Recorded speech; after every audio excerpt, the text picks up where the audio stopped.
بص اهو يعني انا مش عارف ابدا الفيديو ازاي، بس المصريين النهارده صحوا هنعمل رياكت على الفيديو من عند قناه مستر، او من الاخر جديد، من الاخر زمان كان اسمه مستر في على قناته القديمه.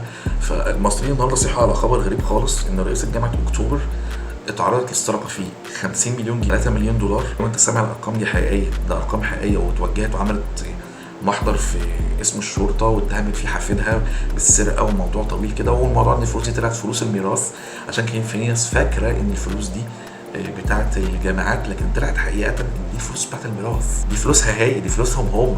50 مليون جنيه، 3 مليون دولار، 15 كيلو دهب اتشالوا من البيت. يا جدعان من البيت، مش بقول من البنك، تاخده من البيت. ده كان على شكل ايه؟ شيكات عملات رقميه، بيتكوين، انا مش فاهم، انا مفيش حد فاهم. عامه قائمه مسروقات فيلا نوال الدجوي او الدجوي 350 الف جنيه استرليني، 50 مليون جنيه مصري، 3 مليون دولار امريكي، 15 كيلو مشغولات ده، و50 مليون جنيه، يا نهار اسود، و305. بعد كده على مدار اليوم بقى بدات توصلنا تفاصيل مثيره في سرقه شقه، لا هي فيلا مش عارف ايه الى اخره. انا هقرا لكم اللي مكتوب عشان مش عارف اعمل زوم قوي. اتهمت احد افراد العائله بالوقوف وراء عمليات السرقه، فرجال المباحث يعملون على جمع التحديات والمعلومات اللازمه حول الواقع. هي حرفيا اتهمت حفيدها، يعني ده ملخص الحوار اللي حصل، انها راحت اتهمت حفيدها. هو السؤال برضه هي كانت شايلهم في البيت ازاي؟ ده ياخدنا بقى للنقطه المهمه كمواطن مصري. فاكرين احمد ابو زيد بتاع قناه كورسات اونلاين والكلام ده، اللي اتقبض عليه من 3 4 شهور عشان في حوزته 163 الف دولار من شغله على اليوتيوب، وبعد ما اتقبض عليه اتاخد منه جزء من فلوسه ماشي، وخسر في حاجات كتيره وطلع اتكلم. يعني هنا قاعد يقول لك لا صحه للقبض على صناع المحتوى لمنعه من الشركه في احدى مسابقات ما اعرفش ايه، لكن في الاخر احمد ابو زيد لما طلع براءه الحمد لله، يعني طلع واتكلم ان جزء من فلوسه اتاخد بتهمه الاتجار في العمله، وهو مش تاجر عمله ولا اي حاجه، ولكن ده فلوس اليوتيوب، شقه عمره بمعنى اصح. لكن ازاي مواطن عادي يعين فلوس في بيته، لكن هي تعين بال 50 مليون و3 4 مليون دولار عادي، مفيش اي مشكله، لكن المواطن يطلع ايه اللي جابوه. بعدين انا عاوز اعرف شكل المنزل بتاعها عامل ازاي، اكيد شبه البيوت اللي موجوده في لعبه جاتا، اكيد يعني ملاش حل تاني. دي بقى معلومات عن نوال الدجوي او نوال الدجوي، واحده من ابرز الشخصيات الرائده في مجال التعليم الخاص في مصر، يعني مش تعليم حكومي، يعني من الاخر الناس اللي معاها فلوس.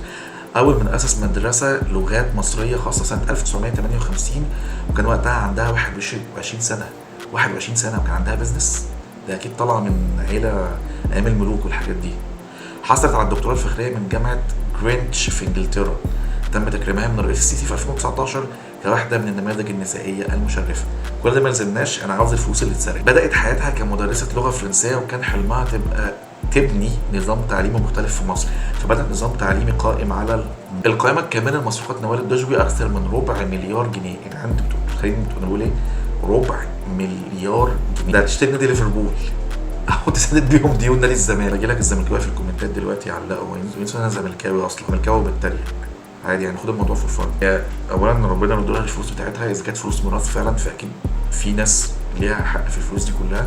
السؤال الثاني هي ازاي الفلوس دي كانت موجوده في قلب البيت، او حتى لو هي موجوده في قلب البيت فكانت موجوده على شكل ايه؟ شيكات، اصول، اوراق، عقارات، الله اعلم، محدش عارف. لو كان فعلا القصه بتاعت حفيدها اللي دخل سرقها ده، فانا عاوز اعرف حفيدها اصلا دخل البيت وسرق ازاي، طالما في مشاكل بينهم، وهي طلعت قالت ان في مشاكل بينهم وبين حفيدها ده، فهو دخل البيت ازاي؟ واكيد ما كانش لوحده، اكيد كان معاه ناس. فبس على مستنى الايام الجايه نشوف ايه اللي هيحصل في الموضوع ده. فهو لايك واشتراك وكومنت على القناه دي، نزل لها رياكت كتير الفتره الجايه، ولو ما جابتش تفاعل قوي هنرجع للقناه الرئيسيه اللي انتوا هتلاقوها في البين كومنت وفي الوصف، هي وحساب التيك توك وانستجرام. وسلام.